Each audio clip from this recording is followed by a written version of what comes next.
friends, Heidi here from Rain Country. God is good all the time. And I want to start off right off the bat by telling you today that I'm shooting this video is actually December 1st. But by the time you're seeing this, it's going to be end of December, and you're probably preparing for other holidays. So I'm hoping that some of this information I'll share will just give you some ideas for your other holiday meals that you may be having, and what you can do with some of your leftovers. So I just kind of am throwing this together, and I wanted to talk a little bit about what we made for Thanksgiving dinner. Now, I do have the things that I typically make. I always make a cranberry sauce, and I'm pretty much the only one that eats it because I'm the only one that really likes cranberries at all.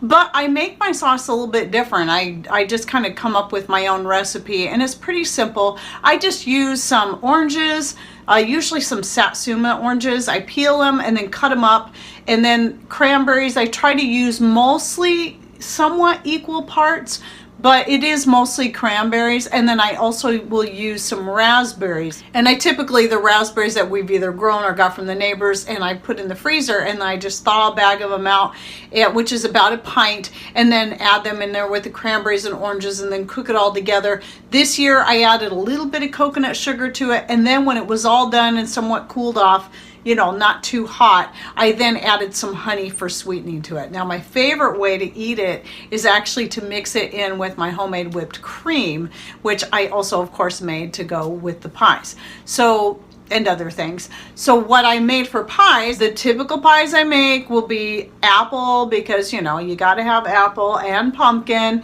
and then a chocolate cream pie. Those are the three standard pies usually for this time of the year. Chocolate cream always, because it is typically the most popular pie. And I did wanted to share the pumpkin pie I made turned out excellent using the homemade evaporated milk that I talked about in my last this and that video. So I got the recipe or the idea from Mary over at Mary's Nest, and so you can go check out her video, and if you saw my last video you will have seen that I linked to that in that video. So that was my this and that video.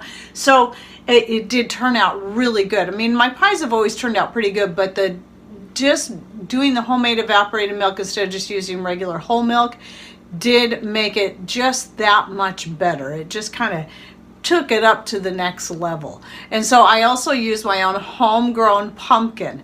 Well, I still have pumpkin that goes clear back to 2014 in my freezer that I grown, because I had a couple years there in a row where I grew a lot of pumpkin, and I froze a whole bunch of it up. And so I'm still working through that, even though I've got this this blue pumpkin, this one that you'll see in the picture there with the pies.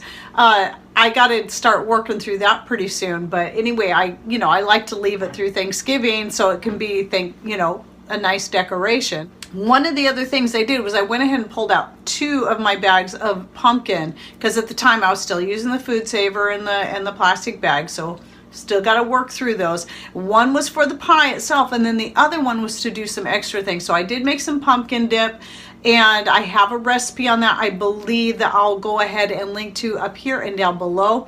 And then I also made a new one, is the pumpkin cookies. Now I am hoping to do a video on this fairly soon. I'm just not planning on making the cookies right away, so it might be a while before I get the video out. But I will go ahead and link to the recipe I used. I did make, and I did share this over on the community page, I did make some changes to it, like using some whole wheat flour that I just freshly milled, and added some pumpkin to the icing, some of the pumpkin from the bag.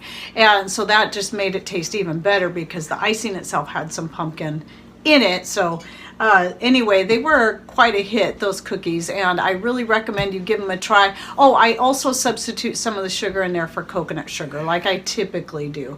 So I think I might have made a couple other changes, but when I go to make those again, I'll go ahead and shoot that video so I can share what I did in my own changes. But at least you'll have the link down below if you want to try that recipe right now. It's really good, especially if you have a lot of pumpkin that you put up from your gardening, whether it be this year or the years before. Thaw it out or take it out of the can and put it to use in those cookies. They are so good. They're very soft cookie, and then the icing on top just adds that little extra pizzazz.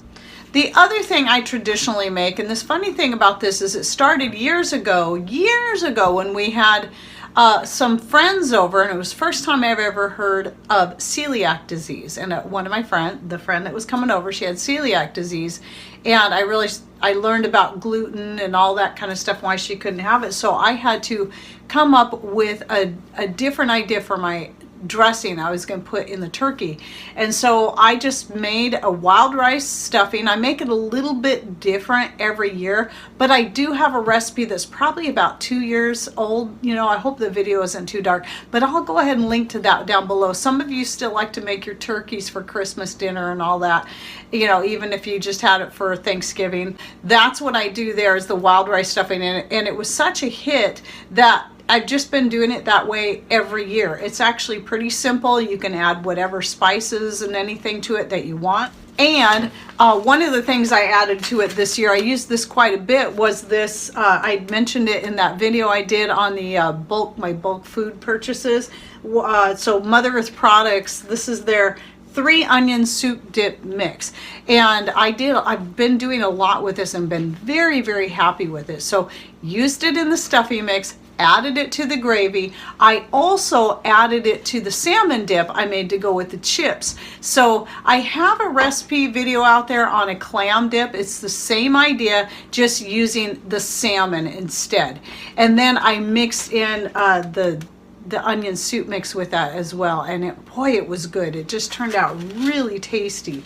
And so that can be served with crackers or chips, or even on bread if you want. So really pleased with this. And what was the other thing? Oh, the other thing I did with this was also add it to my ranch dressing, and made the ranch dressing a little thicker, and then we used it as a dip for carrots, because we got a whole bunch of carrots at Costco, so we've been trying to eat through those. And so anyway, it makes it's a really good addition to the ranch dressing. So if you do check out Mother Earth Products again anytime soon, go ahead and give this a try. It's just, even though I do have a lot of dehydrated onions up, there's something about this is different because it's got the different types of onions in it.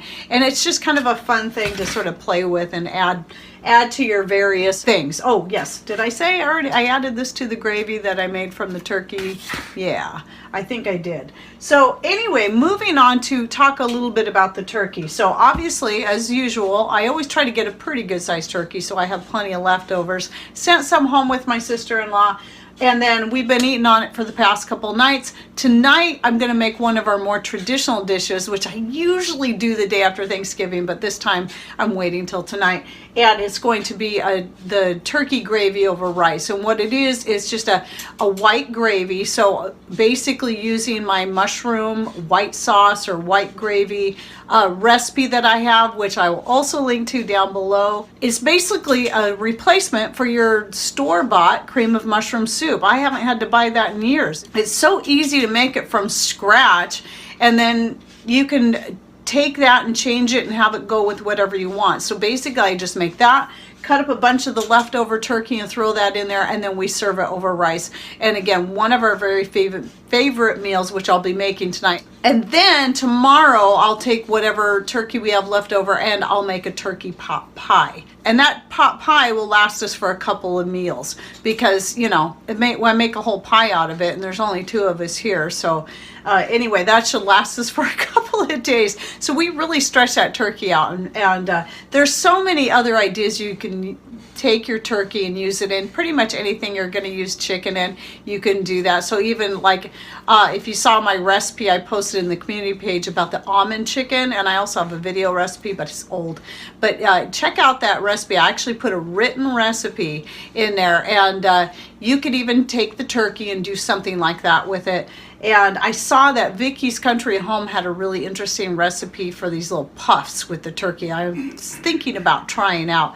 So a lot of great ideas out there. So don't forget to check out some of these other channels that do a lot of great things with their leftover turkey. Now, here's some of the things. I've got a couple jars here of turkey broth that I just got finished. I let it cook for a couple of days. Some of it I have in the fridge. I'm going to be making soup out of soon.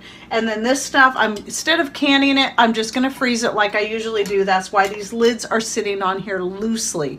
I don't like to tighten them down until it's fully frozen. And then I'll take them out, tighten the lids, and then I'm going to wrap them in fabric.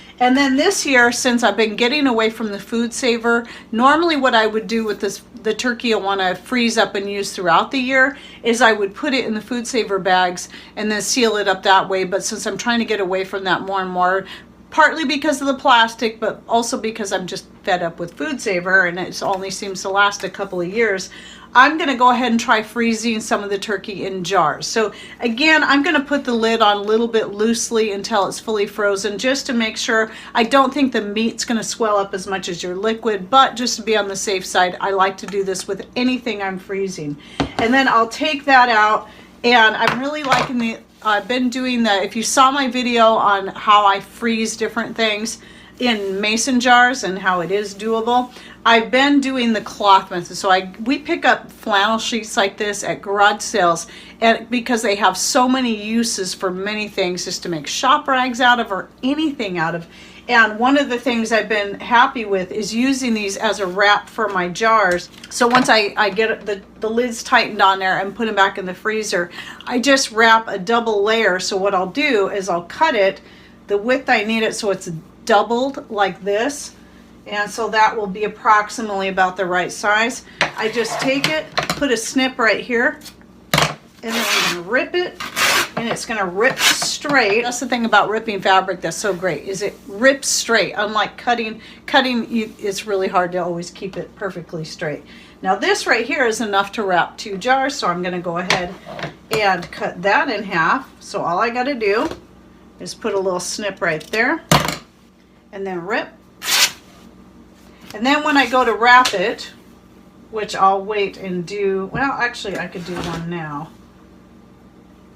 I'm just going to wrap it like this.